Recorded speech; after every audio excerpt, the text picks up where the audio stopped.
I talk to guys who are in their 60s, and they're asking questions, or they're sitting in questions that are because they're married for 30 years or something, right? They're sitting in questions that were resolved in my mind a long time ago. And further questions came along like this. And I wonder at that because I, more and more I realize the wealth of experiences I've had. I have had a lot, and I've seen a lot, and I've learned a lot, and I've contemplated a lot. And that's the pain that's the biggest pain I had. Now that I think about it. Okay, welcome back, everyone. Episode number 50 of Abundance in the Land of Women. I think we can wrap up with we have a question that points us to a retrospective, actually, of thinking back over the learning journey and what it's cost us, and how learning about women and relationships and abundance in the land of women has actually been. So I received a question just a couple of days ago from a member, and he just wants to hear some more concrete details around the messiness and uncertainty that comes with a radical shift in how you show up in the world and how the world changes around you.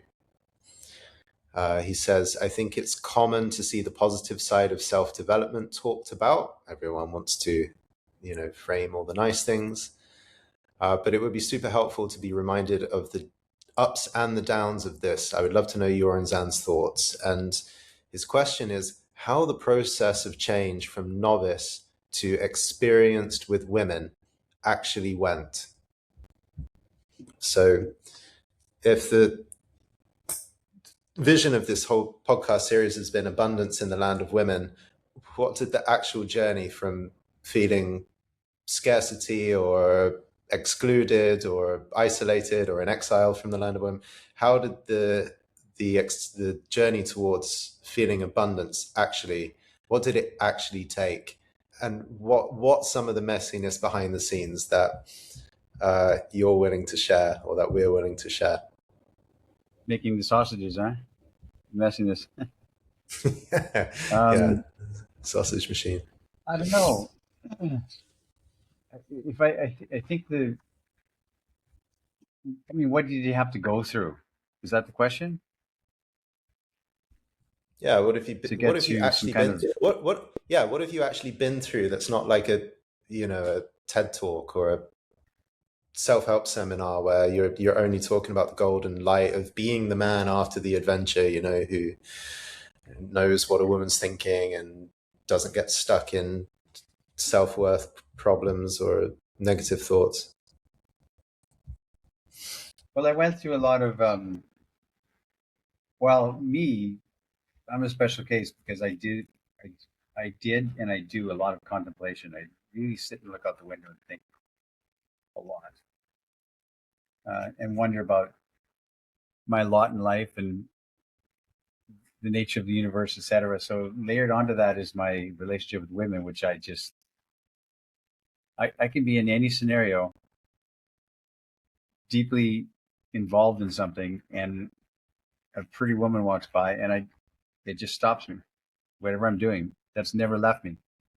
It abides, it abides in my spirit.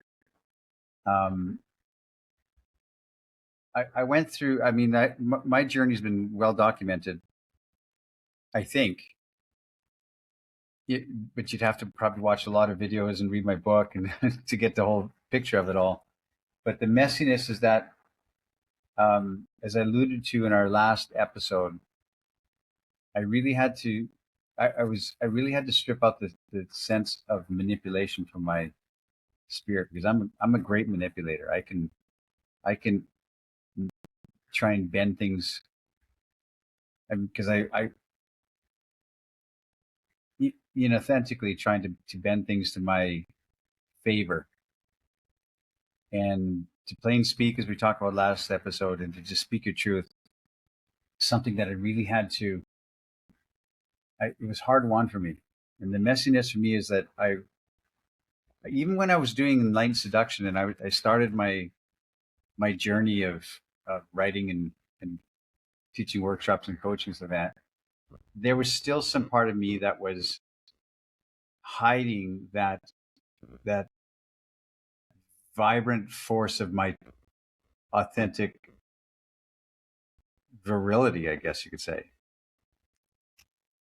Do you understand what I mean? Like women were telling me, you're not, where's the real guy? You're not showing up. You're not being authentic. You're not, how come we don't feel this driving force from you? Because I'm trying to dial it down so I don't overwhelm. And the message I got from women is like, who are you to dial it down? Be yourself, be real. Well, let us be adults and respond to it or not. Let us make our own decisions around. Let men get mad at you, you know, because they wish they could be that way. And so the biggest hardest thing for me to overcome by far was this hiding my light under a bushel element, not not being not being the true, not expressing the true desire I was feeling and the true love of life and the concept of potentiality in the air and electricity in the air and not addressing it. As we talked about last episode, kind of um, a beautiful woman walks in the room and you ignore it and you pretend you're looking at your phone and I have options and I'm not needy and that kind of thing. I was very much that guy. And I was hiding it. I was hiding myself, my true self. Not because I was afraid of society, which is a big reason guys would hide their true self. I wasn't afraid of society, but I was afraid of coming across as being needy and too available, I guess you could say, because I learned that hurts. So, am I answering the question? I don't know. What I'd love to hear is if you could take us right to the heart of a moment where not only were you hiding your light under a bushel, but that was actually really hurting and being messy somehow or creating uncertainty. Like how was that uh, destabilizing? Because I guess you'd constructed a whole way of being this kind of manipulative seducer persona, and then all of a sudden you realize you reach the limits of that and you have to undo it and find a different way of being. I bet that Yeah. wasn't I bet that wasn't comfortable when you were in the thick of it. Well, the discomfort in my early years was that I was trying to hide my intentions and not expressing my truth, um, and I was, for this modern buzzword, of inauthentic, and so those were my early years where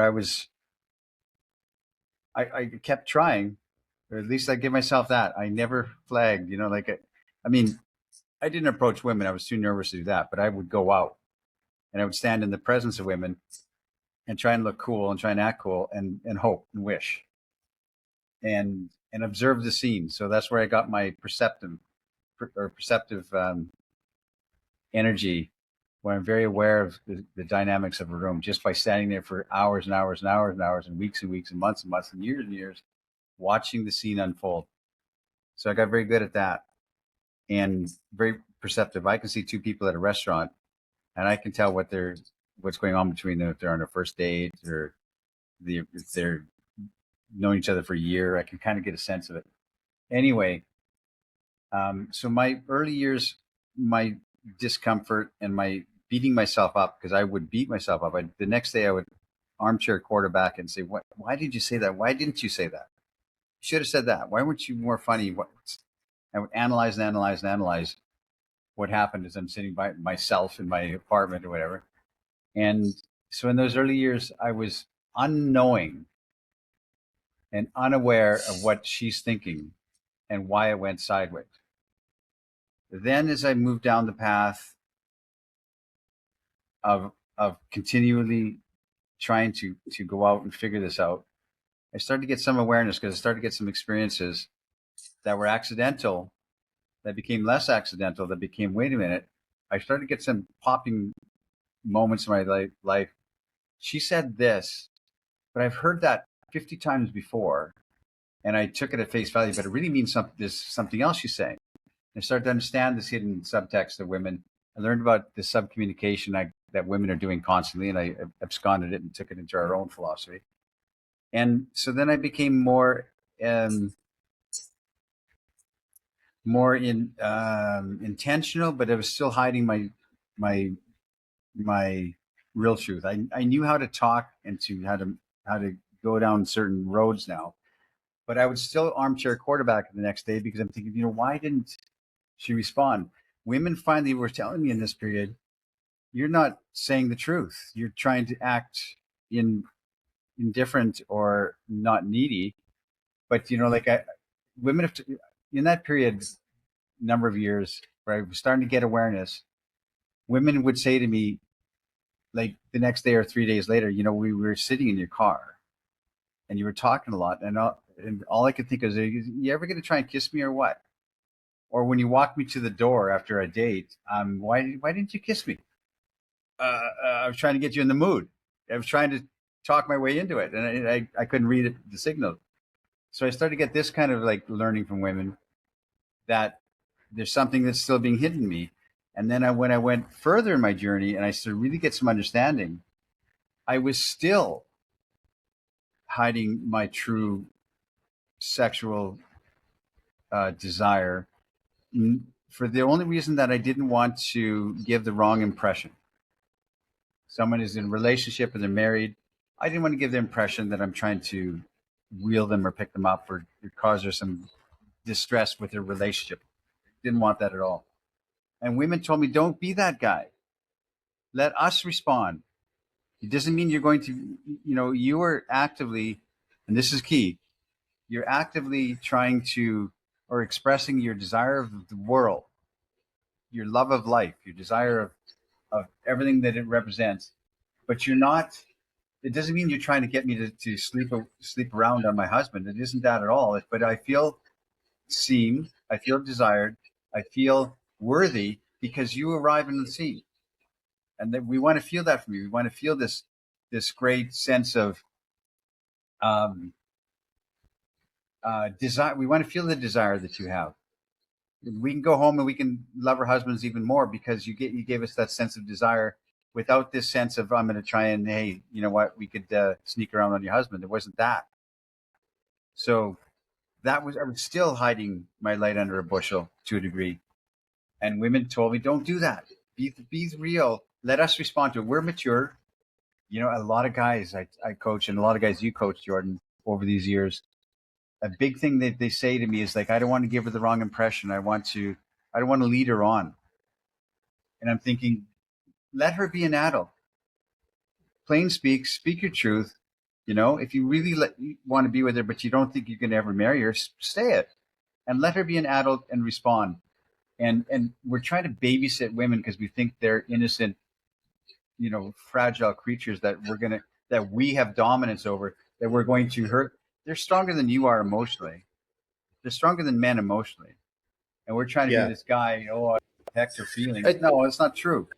Well, I think I think men babysit women because men couldn't take more truth themselves, so they're giving women the treatment to the level that they're actually able to take. It's some men do think that women are naive creatures and innocent, and they're very easily hurt, and a woman might act very easily hurt without actually being hurt underneath. It's just the surface response.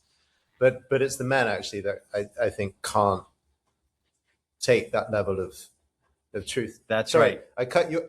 I cut you off. But my question for you was: when you're in a car with a woman and she's like, you're going around the houses here and you're hiding your light under a bushel, did that hurt?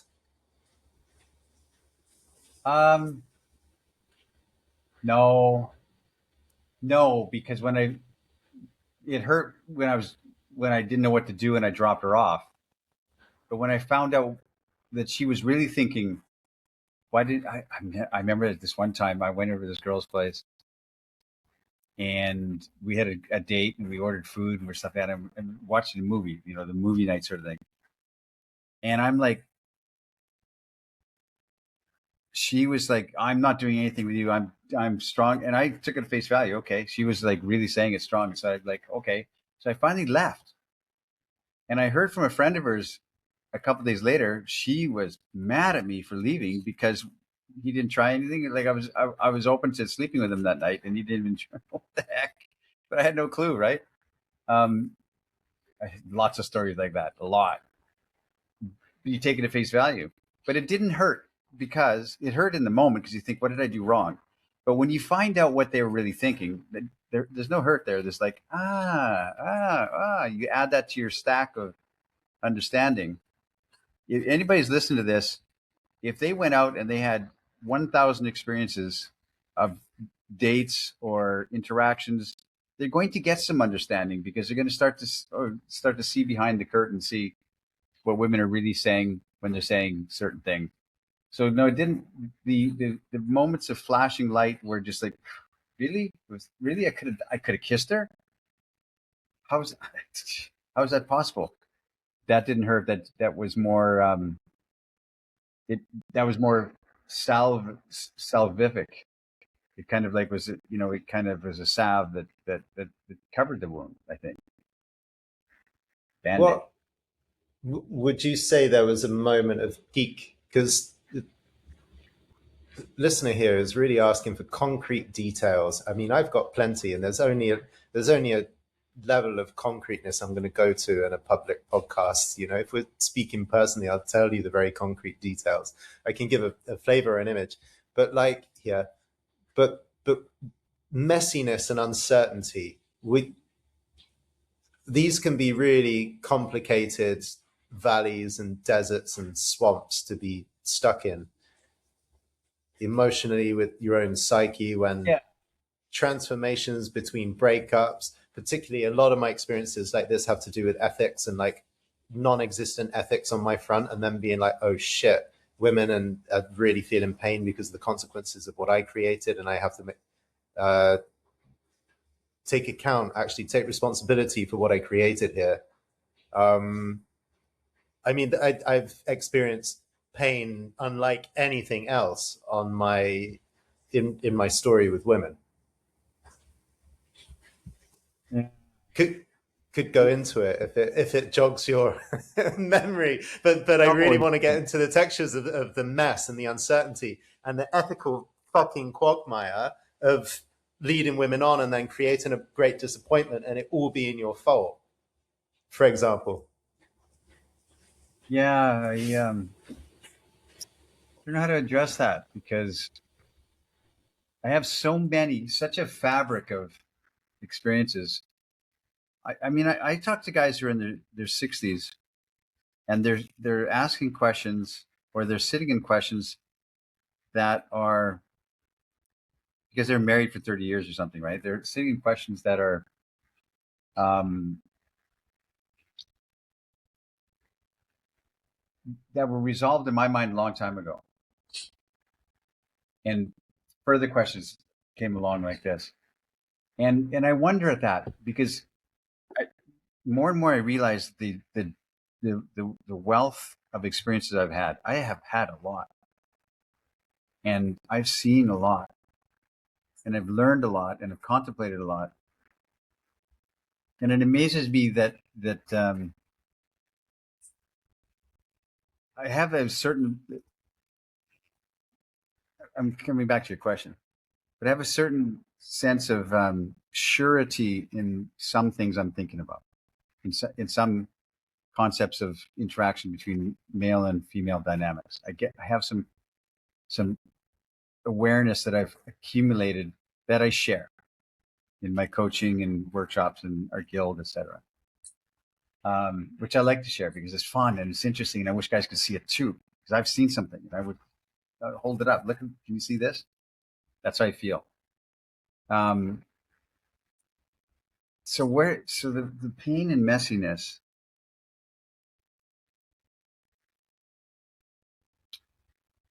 The pain was the pain of rejection that I imposed upon myself. That's what it was. I think the biggest thing for me was my own sense of embarrassment I was always embarrassed. I was always comparing myself to other men, and I was always thinking my clothes are not nice compared to him. My car is crappy compared to him. No wonder he's got that pretty girl with him and I don't. I just thought I never measured up.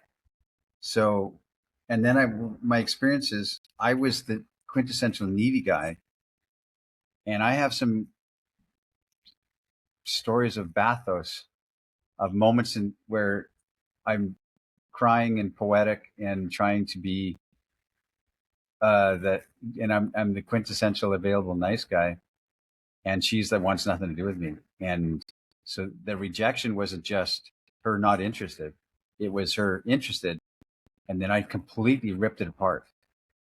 That happened a lot in my life, a lot,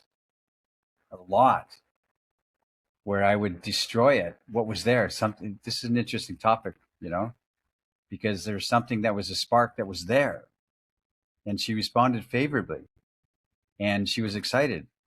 And within a date or two, I had destroyed that utterly destroyed it, just ripped it apart by my own devices, my own hands. And that's the pain that's the biggest pain I had. Now that I think about it, was that self destruction, not knowing what I'm trying to do the right thing. But I ripped it apart with my neediness or my um, manipulative spirit. That's the pain I felt. I would destroy something that was unwittingly. I wasn't trying to destroy it, but I was just by trying what I thought was right, and I was sincere. But man, I tell you, I had some real painful experiences with women utterly rejecting me and moving away from me and cutting me off because of my ways. That answer the question a bit?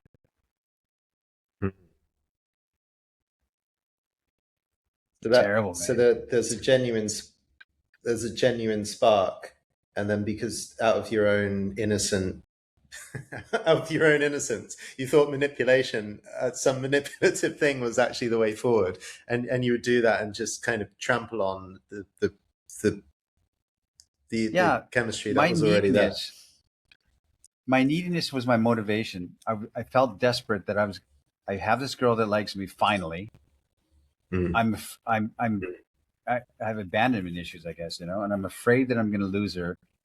And so I wrap her up in my own treacly, sycophantic, nice guy neediness, where they're just like, this is sticky and moist, and we don't like it.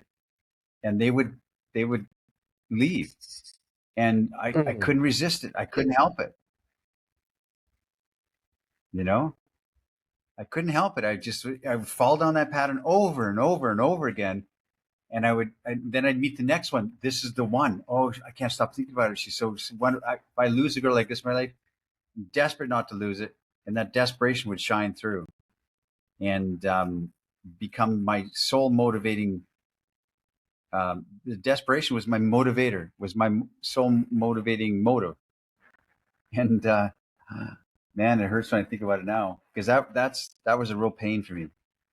Not women rejecting me because I wasn't worthy, accepting me, and then completely having an about face and leaving because of the desperation of losing her. That's my signature move back in the day, Did, and did that's did gone you from me. get did you ever get the clear Ayala feedback on those things, the things that you did, or did you have to unpick your kind of desperation based manipulation No, I in yeah, your I reflection the didn't. day later? How did that Yeah, come apart? Because like just to put it another way, people will come on the phone with me for coaching and then say, I keep doing this desperation. I know that I'm doing it, but I can't stop. Right. And they want a therapeutic unpicking of the habit, but it sounded like you unpicked it without the therapy. So I'm curious yeah, how that came apart, because men will go their whole lives without that pattern actually coming apart. yeah. Well, for me, it was because the women that would move away from that kind of energy didn't want anything to do with me. So there was no like I think what started to save it for me was I had a couple, I started to get some, for not knowing what I did, but I started to get in a couple sort of relationships with really attentive and really wonderful spirited women. And and there's some, I'm trying to feel this out as I go, but there was some part of that that healed me in a way, because this woman to me is beautiful. What I would normally say out of my league. And she's with, sorry, she chooses me. I can feel that she's consciously choosing me. For whatever reason, I didn't scare her off like I would normally do. And we're seeing each other, and she's excited and she's happy, and she goes out with me, and I'm proud to have her with me in a public scene. And it just kind of made me feel like I can. I, I, that there are some women in this world who do respond to this Zan Perion character, you know, and it it made me kind of realize something. It was the beginning of this feeling in me that when I go out, even now, and I'm with Deanna, and I talk to a woman, I go out with you, for instance, and meet a woman in a bar or a restaurant, and I say, hey, hello, come talk to us for a second. There's no rejection she can put on me. I'm not asking for anything, but there's nothing she can say to me, because in the back of my mind, I'm thinking, I have that. I have that. I have my beloved, and you can't assail that. You can't do or say anything, you know, that can override that. You can't. I can't possibly feel one speck of rejection or damn it or frustration or element talking to you. I'm playing speak. So I think that was the seeds of that. That was my late 20s. I started to have these kind of relationships with beauties that didn't escape or didn't run away from me. I can't remember why they wouldn't, but um, even though I was still needy in those relationships to some degree, maybe I was less needy, but that kind of healing energy made me realize that it is possible. There is women out there that will respond to me, even though in my early 20s I didn't think there was at all. So that's interesting. I had great relationship with great women in my 20s, even if it was short. That made me feel like I am. It is okay, and kind of started the process of healing for me, I think. And then I continued with that journey in my 30s, my 40s of that, and all of it stacked up to this idea that, because I made sure I got a lot of experiences, stacked up to the idea that to somebody I am worthy. I am I am worthy to somebody, which kind of resolves things and says, okay, I'm good. Would you say then, once you had this early cluster of relationships of women that stayed, kind of despite your desperation or your neediness based behavior, some Yeah. women stayed. Would you say then, after these things came together, did the messiness and the uncertainty just lighten up? Like, what was it, kind of plain sailing since that It's point all in your incremental. maybe early 30s or whatever until now? Has it? It was incremental, and there was more understanding stacked on more understanding. Where I got the neediness was drained away from my spirit over time, and I don't know when. I can't pinpoint when, but I don't feel a drop of neediness right now, like at all. Um, it was drained away from me from years of experience and these great women that I encountered that said you are worthy in their actions. Um, so there was never a moment of arrival, of turning a corner. I couldn't say that at age 42 now I I got the light. It was just incremental. So I can't. And people ask me this all the time. What epiphany did you have? What what made you finally realize it? I don't know. I'm still finally realizing it. It's like it's a spectrum of of when I look back over the years, that was a needy, churlish uh, little sod, and now I don't think I'm that churlish. I can't say the word little sod. As I there's a spectrum from that to this, and the spectrum is continuing on. Like I'm morphing into something else or some other phase, which I like and which is exciting to me. But I never what I didn't do was I never gave up and I never stopped being the student of this whole thing. And if I'm a professor now or a mentor to others, it's because I was a eternal student and I never stopped learning.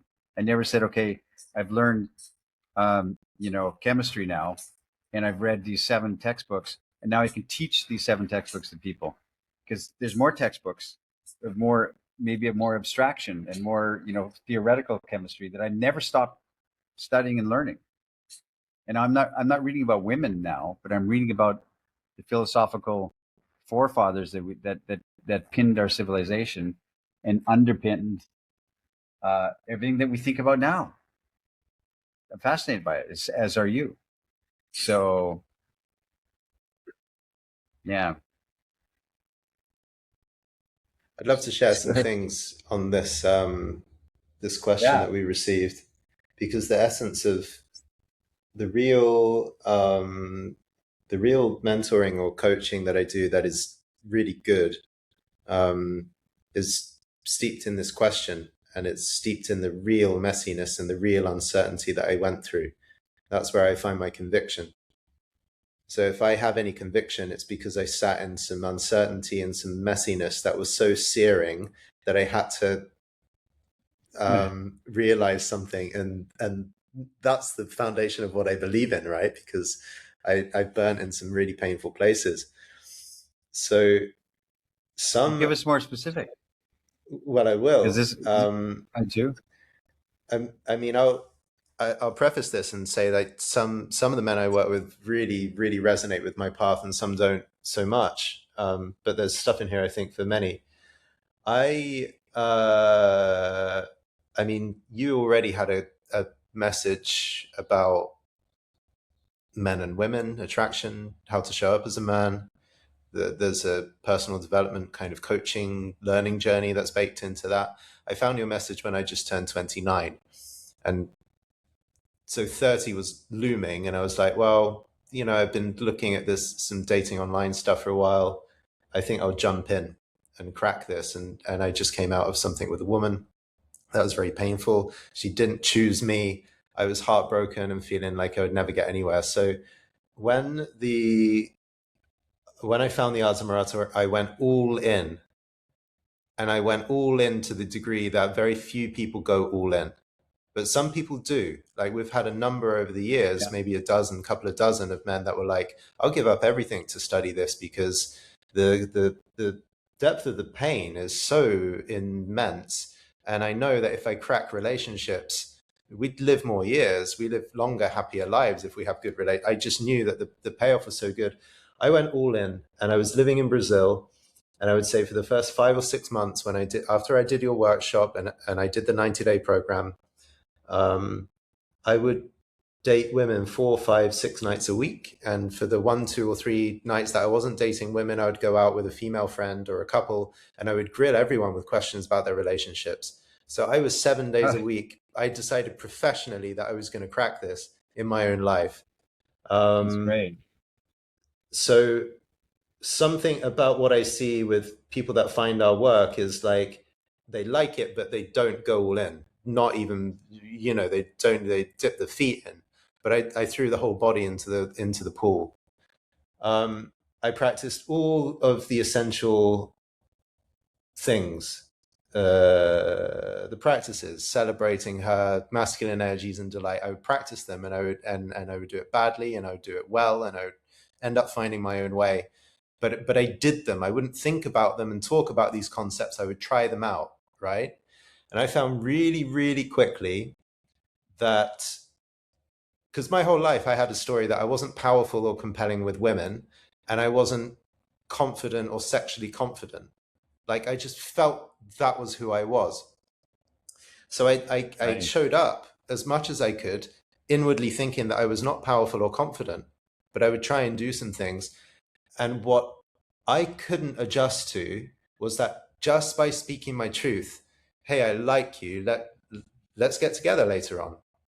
Just just by telling a woman, I like you, I want this with you, let's go here, let's do this, come with me. By saying two or three things, I stepped fully into a position of my own power. I thought I was some nothing who was just taking a chance or a pot shot. I remember I moved into a new apartment in Sao Paulo in Brazil, and I was in the gym in the basement of the apartment, and I met a woman down there, and she was really good looking, and I invited her for lunch, and she said yes, and so then we went for lunch like an hour later. She got cleaned up, I got cleaned up, we met across the road, I took her for lunch, and turned out that she was a model, and she was in Vogue in Paris. Actually, she lived for 10 years in Paris and just came back to Brazil. And I'm like, I've been doing Amorata for 1 month, and I have a model who's been in magazines in Paris, and she's on a date with me. Like, this is beyond what I expected. Like, this is quite amazing. And we paid for lunch. I paid for lunch. I took her back and, said goodbye, went into the elevator. She went to her apartment. I went to mine. I tried to get on her a second date, and she wouldn't come. And I spoke to her, I think on the phone at some point, and I was just like, I'd love to see you again. Come, let's do this. Come around, let's do this together, whatever. And she was like, you know what? Um, I felt I felt quite intimidated by you. And I can't figure out if that's a good thing or a bad thing, because I'm definitely intimidated by you, model from the cover of Vogue magazine in Paris. I'm definitely intimidated by you. But if you're intimidated by me, is that a good thing or a bad thing? And it turned out to be a bad thing because she didn't come out with me. She didn't return many of my phone calls after that. But I thought, wow, what a thing! Like I thought I was no one, and I have an intimidation factor. And just because I ask, a Brazilian model who's worked in Paris would come on a lunch date with me just because I asked, and it sets some things going. And what I discovered, I mean, when I was in that early phase, the first 5 6 months of my Amorata years were very buoyed by this real sincerity. Like I was keeping in my love of women in a packet, locked away for all of my life, and all of a sudden I was expressing it to everyone I met. I was like, "Why are you in Brazil?" Because I love women. Really? Yeah. I mean, why else would I be here? It's not for the job opportunities. Why are you learning Portuguese? Because of the women. I love the women. I met some Brazilian women. I love them so much. I wanted to spend some time here, right? And it led to dates, and it led to a lot of dates, and it led to me doing things like sharing so much enthusiasm for one woman that she would just get bought into, wow, I'm just going to go with this guy. He's so into me, so charming. And then the next day I'd go and date someone else. And the kind of Amorati online are so supportive of men showing up and speaking your truth. Before I knew it, I had 5 or 6 girls in my phone, and they're all waiting for a date with me. And I led a lot of misunderstandings, right? Like I was with her, and then I couldn't hide that I was dating someone else, and then she would get really disappointed. And I'm not going to say them on the podcast, but I created some messy situations where I think, because out of my own naivety, and all of a sudden I'm like, I just found the philosopher's stone: speak your truth to women, speak your desire to women, and many will respond. I got drunk on that power. I didn't know what that power was, and I was just chasing beauty. And before I knew it, I had a lot of beauties in my bed, and I did not know how to lead them and really let them know what I was all about. I was this oblivious, really blind kind of playboy guy, but there was an innocence to it, actually. Like that, there was an innocence within all of this that was a bit forgivable. And I think that the great uncertain thing was, I met a woman out there who, one day she turned to me and said, "I love you," and I'm like, wow, that's really true. And I showed up to her, I invited her, I led her, I created a sexual context of our whole relationship together. But she was the first one to say, I love you. And I was like, wow, for all of what I was doing, I wasn't the first to say I love you, but she was. And it went into me, and it really created something different. A Wow. real intense experience that was positive. Like I felt redeemed from a lot of my running around creating a mess. And I knew that I got to a Wow. deeper layer. That was such a positive experience. And I came to Bucharest actually the year that I started working with you, um, on this epic haze of, I dated everyone I could in Sao Paulo. I met a beautiful woman at the end of it who really gave herself to me in a way that was such a treasure, and I let it impact me, and I felt my heart just open and swell. And I came and I joined the Amorata team, and I started work. So I had a real conviction at this point, and it shook me a little bit, but it felt good. Um, the next phase was really, really complicated because, to get the chance to work with you and the team I was already coaching and training and coaching for a lot of years, but to be able to do it in this message was a real gift. But it was a real tricky situation because, to want to become this dating, not just a coach, but a dating coach, or a coach who works in the company of the world's greatest seducer, and however you would describe yourself, all of a sudden I'm like, there's an identity now that I need to live up to.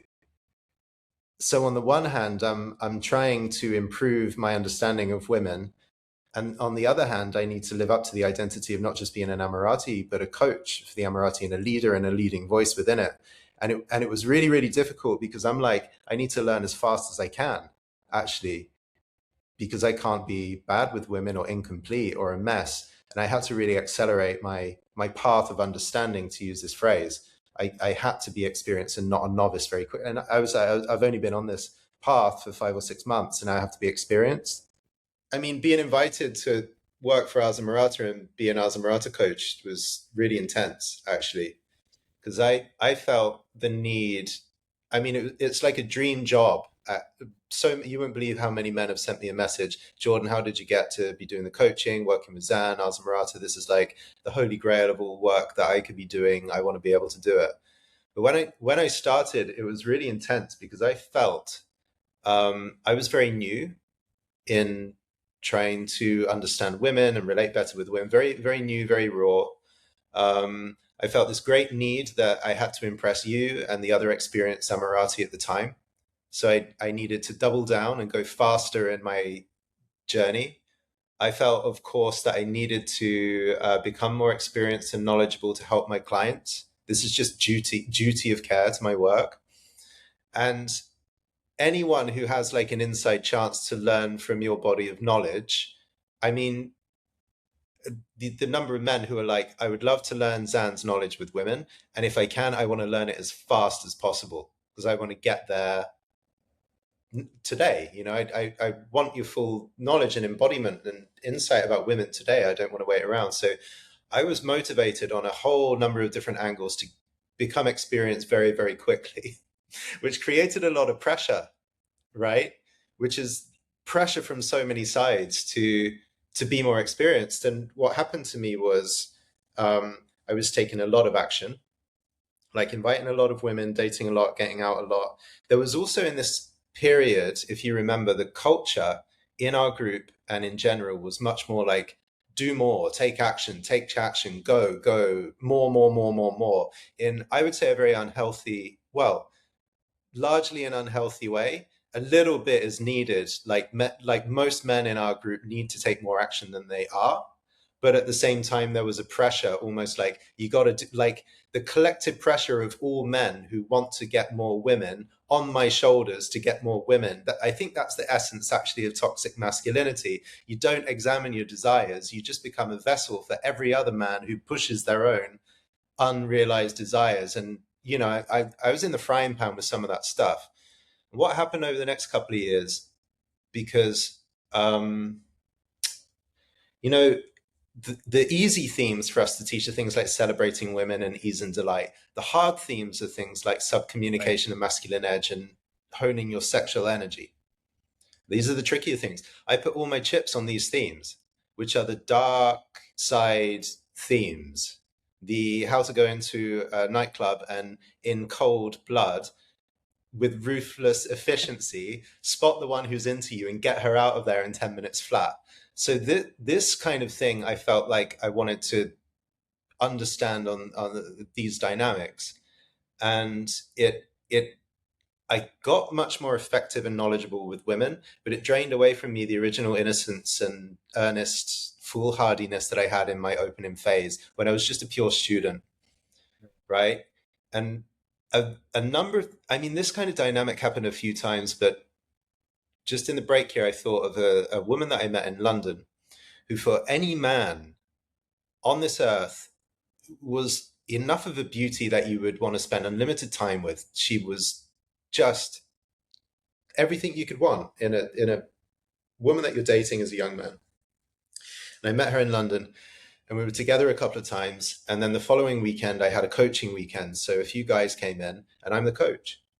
And I was always very invitational of women coming into my Ars Amorata work, partly because I wanted her to see it, but partly because, you know, I had a woman who could do the feedback reflection exercise like Ayala, right?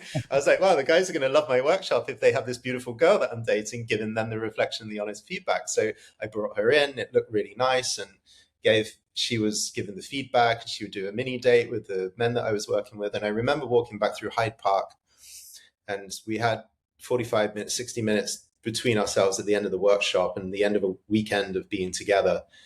And she said to me in the street, she was like, she was from Chile, and she says, "Me dejas con sabor a poco," which I was like, because it's an idiom. I was like, well, what does that mean exactly? And she was like, go figure it out. And then I walk on alone. I never see her again, actually, after that point. But I walk down the street and I'm like, is that a good thing or a bad thing? Like the intimidation.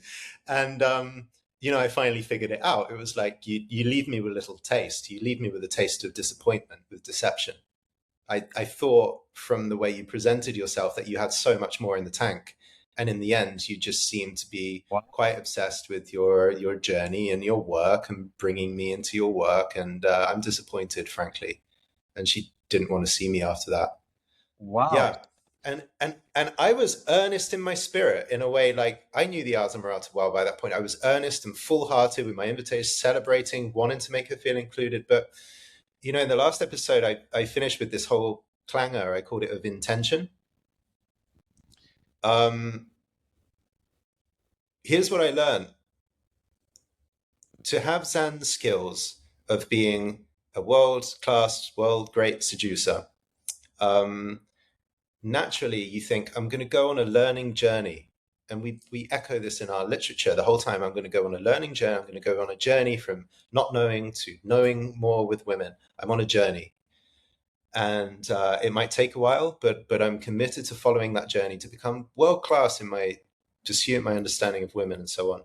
And I was on a journey, and I identified so strongly with being on a learning journey that it became this self-centered addiction. Addiction is not quite the word. This self-centered narcissistic pursuit of Jordan thrusting forward through the land of women to one day become a world-class seducer, and thereby, kind of by the logic of that, every woman I met along the way, even though I was earnest and honest, everyone was tainted with this sense of being a mirror, a lesson, a reflection, a chapter in my learning journey. And every woman I was with felt that to some degree, right? Wow. That's So, amazing. so even though I was there with all this charm, sexual energy, liking of her, the whole thing was true. But at the end of the day, I couldn't shake this thing. And the women would point it out, and some were very articulate, and some could not articulate it. But there was something in my intent, which is I'm seeing up the mountain, way beyond you, and I'm here with you, and that feels great. But they knew actually that I had a different pursuit, which was I wanted to consume the learning I was having with these women on the way to make me be this greater man that one day I would be the guy. And a lot of the kind of fleeting love affairs I had along the way fell apart because that part of my intent became apparent, and it was not beautiful, obviously. When a woman figures out, like, to some degree, she's just a chapter in my learning journey of my whole ego compensatory story for Jordan not feeling good enough for women. I'm just one more chapter. So I'm really hard on this. Like, I want to erase the whole thing of journey or learning journey out of my vocabulary. A lot of men that say I'm on a learning journey with women. You're not. It doesn't exist. There's no journey in the land of women. None.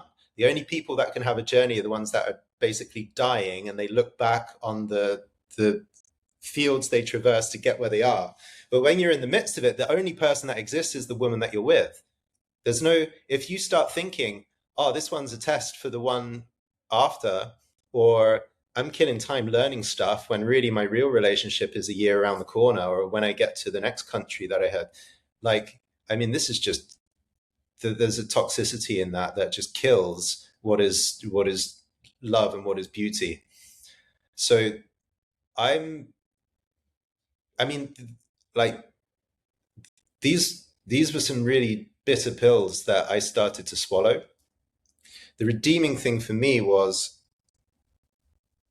in my search for the Jedi skills, so the real Jedi stuff, which is understanding consciousness and understanding the flow of energy and understanding the subconscious of people, and being able to read women and myself present moment, real time, like a book, and being able to add, like, there's a real Jedi.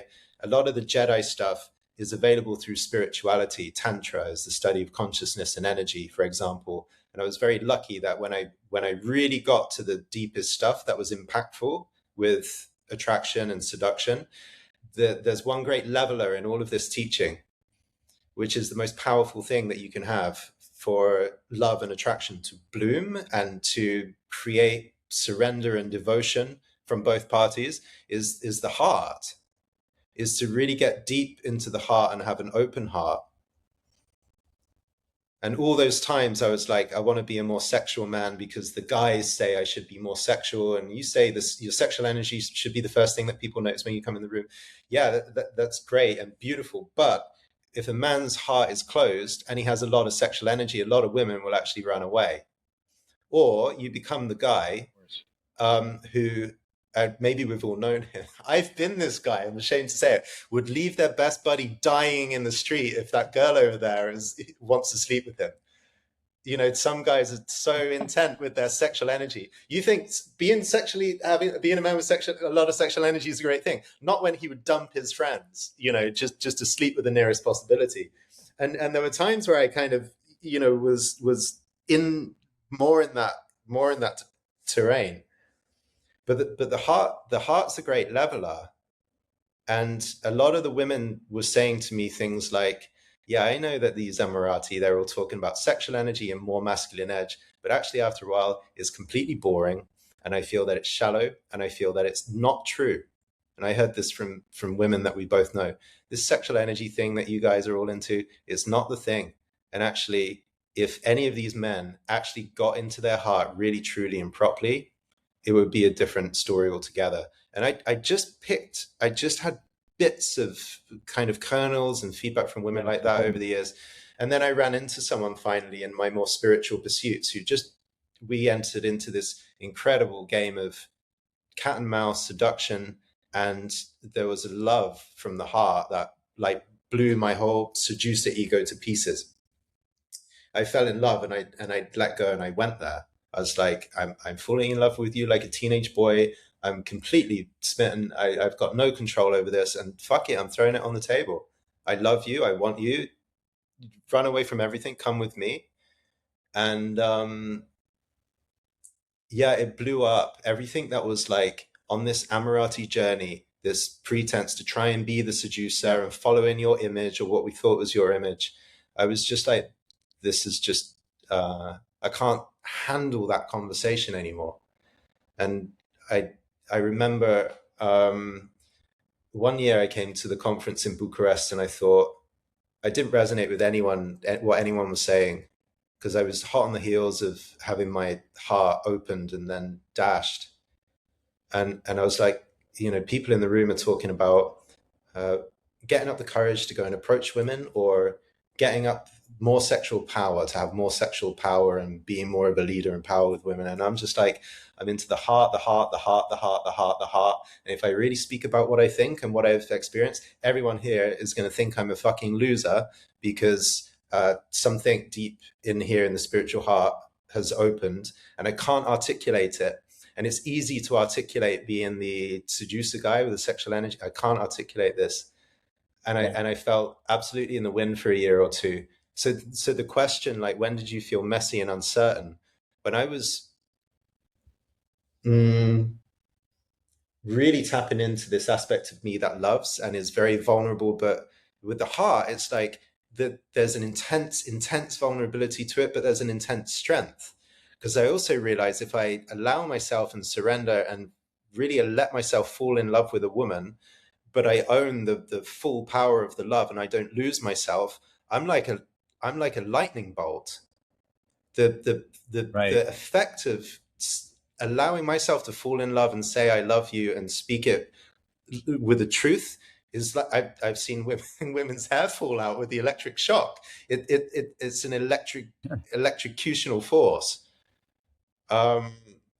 It took a while to be able to ground this vulnerability and strength into the same me, basically. And I spoke. That was your messiness, your pain. Was that? I mean, I think I've shared here I mean, I had a few different swamps and deserts and valleys and a lot of areas of messiness and pain. But the big one, understanding as a man, where almost every other example of a man in the world is like, be more sexual, be more bold, be more audacious, get laid more, do more, and thinking actually I found a power that's in the heart, that's in my love. There wasn't much of a language for that. I think we've given more of a language for this over the last 10 years, like ever since we did the Alabaster Girl videos. But I sat in a lot of confusion. I spoke to a lot of people, spiritual teachers, all the rest of it. Was this real, transcendent, next level, sublime love? Or was this just my mother issues? And I got tangled up in some, I was pulling my hair. That's, why I'm bold these days. I to make sense of all this was terrible. And maybe that's the gift that I come back with from I can say the word now because it's in retrospect, journey, but when you're going through it, please don't see yourself as on a journey. The only woman there is as you say, the Luther Vandross song, the one you're with. That's super interesting. Good perspective, man. Yeah. You look back and it was quite a journey. But like you said, when you're in it, you could only see the journey. You couldn't see the signposts. You couldn't see the women that showed up on the journey because, and they felt it. Yeah. That's interesting. Yeah. The only thing that I want to make a quote, a phrase out of this, but the every great journey of 1,000 miles starts with a single step. There's something about taking that one step and you like the step, the feeling of the step is so good. That single step is the only thing that exists. And if I started again, there would have been a lot less. It's not as simple as me saying this, because I would say that there would be a lot less consumption of women. It wasn't empty consumption, but there would have been a lot less of that feeling and much more of a tremendous vast honor and friendship.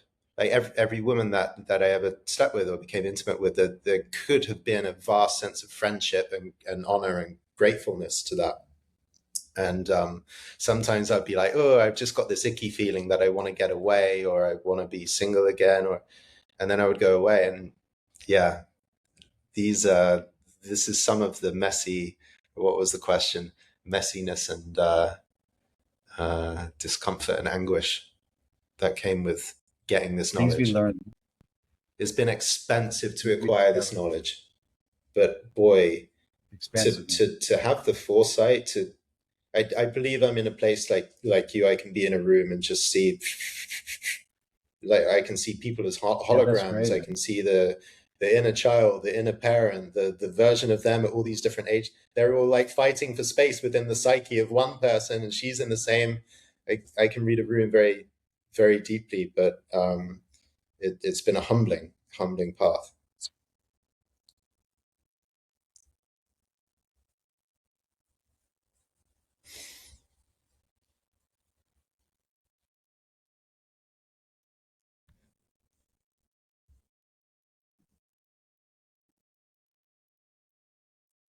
Nothing to add to that, Jordan.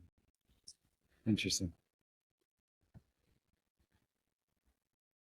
I think you said at some point, I did a podcast with Deanna 10, 11 years ago, and she talked about something she got from you, but something about uncertainty. And actually, your uncertainty and your unclarity is there's a deep beauty and need for that, because the seeds of the work that's getting done when you're in a prolonged period of confusion, uh, well, there's a profundity that when that shoots into its final product, right? When that whole period of composting takes place, and you finally get your clarity and your emergence out of the other side of it, there's an incredible. That's the gestation of the process, right? Yeah. You've got to attack something and then sit in it in confusion, not clarity. Clarity is not around your creative project at all. Clarity comes later and maybe never comes, but something emerges from it. So yeah, that's 100% accurate. Yeah. You never know it when you're in it. You only see it in retrospect. My whole life, everything I understand has been in retrospect. Not in the moment. In the moment, you're like, what? You don't see the path until you look back upon it.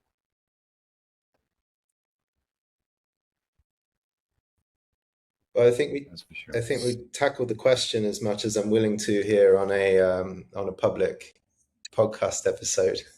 Certainly, Well, that's true. what we do, particularly where we'll go with the guild, and what I've done with the clients and the members that we've spent some serious time with, is talk about the fine points of these more deeply. And one thing I love doing, I made a course called The Hidden Sides of Seduction and the Hidden Sides of Relationship, which I taught through movies. And the whole of through subcommunicate, if you learn to read subcommunication, you learn to read psychology in a very, very deep way. Because what we're subcommunicating all the time are the ticks and the clues into our real intent and motivation, which stems from all the ways that we're broken and we're trying to manipulate as a way to get our needs met while avoiding pain. I've gone deep into the rabbit hole for this kind of stuff, and I want to teach a way of, I think identifying as a seducer is a dangerous path, but learning the art and the hidden sides of seduction is beautiful, because you get to do it cleanly and as a gift to people and as a life-giving force to yourself and others. And I'm really interested in creating wholesome ways of doing this, even though some of the energies within seduction are full pelt. I mean, there's sexual impulse and the way and power and surrender and love, and the whole force in that is very, very strong. And life or death for some people. If you get rejected when you're trying to play this game, it feels like you're dying. It's some of the worst pain ever. I really want to create a path that is as ethical as it is joyful to learning this stuff, because it's, you have that course available to the guild, right? Yeah. Members of the guild. This is part of the guild. You get access to that. Yeah, that's great. I should sit in on that. Curious about it too. So as we wrap this up, coming out of a deep confessional space, I want to let people know, public service announcement, we've actually got our first event of the year on the calendar, and you're coming to Bali That's correct. On the final 27th, That's 28th of February. And we're going to do it in my place. We're going to host our first weekend intensive of the year, and that's exclusive for guild members. So if you would like to come to Bali and have a deep intensive, we'll turn all the stones over at the discomfort and the messiness and the confusion that you're going through. We'll talk about women. We'll talk about life. Have a great experience of the town here. If you would like to be in that, then join the guild. And if you do join and you come with us to Bali, it's not a one-time event. This is a 1-year mastermind and mentorship that we're offering. So we'll put details of that. But they get access to the which you're talking about. Yeah. Which you created, which is incredible. There's a lot going for it. A lot of content, a lot of experiences going to happen this year, and I'm looking forward to it. It's kind of going back to the old days, where we used to crawl around in different parts of the world. I used to travel and go all over the place, and I haven't very much lately. So a new era. It's kind of cool. Yeah. Looking forward. And you get to. Looking forward to seeing you in Bali. Seeing your place. Yeah, exactly. We're here, a new part of the world for you, right? You get to experience the Far East. You've never been to the Far East. You've never been to Southeast Asia. No, I've been to Tokyo and I've been to Taiwan. That's true. Okay, so the Southeast Asia part is new. Never been to Thailand. Never been to Bali. Never been to Indonesia. Never been to Singapore, Hong Kong. Nothing. It's time for me to start wandering that part of the world. Yeah. And I got lots of invitation. We should make an excursion one of these days to India. a lot. Yeah, I've been seeing. That would be fun. All right, so we're wrapping up here. This is the 50th episode of Abundance in the Land of Women. We're wrapping up the podcast, or we're wrapping up the season. 50 hours of us talking. Well, 50 hours and then some. But we're not going to fly entirely off of YouTube or social media or having these conversations entirely. What's next? Can you say a little bit more about where we're going this year? Yeah, we're starting another season. Like we did the Zen. No, first of all, we did the In Search of the Alabaster Girl series years ago. That was with you, and that was 50 episodes. Yeah. And now and then we did the Zan and Jordan show for about 10 episodes, maybe 11 episodes. Just on a whim, we did it. I remember at the beginning of the pandemic, we started that. And then we did this one. And so now we're moving to another flavor, another season, still the same kind of format, right? But we'll have different themes and different ideas and different expressions of where we want to have a conversation. Part of the reason is because the guild and our formation of the guild and what we're trying to, our intention for that great experience and for the guild's men is informing this new direction of our podcast. So thanks to all our listeners all this time. Great questions. I enjoy it because it pulls me out of you have the ability to pull me out of my knowledge base.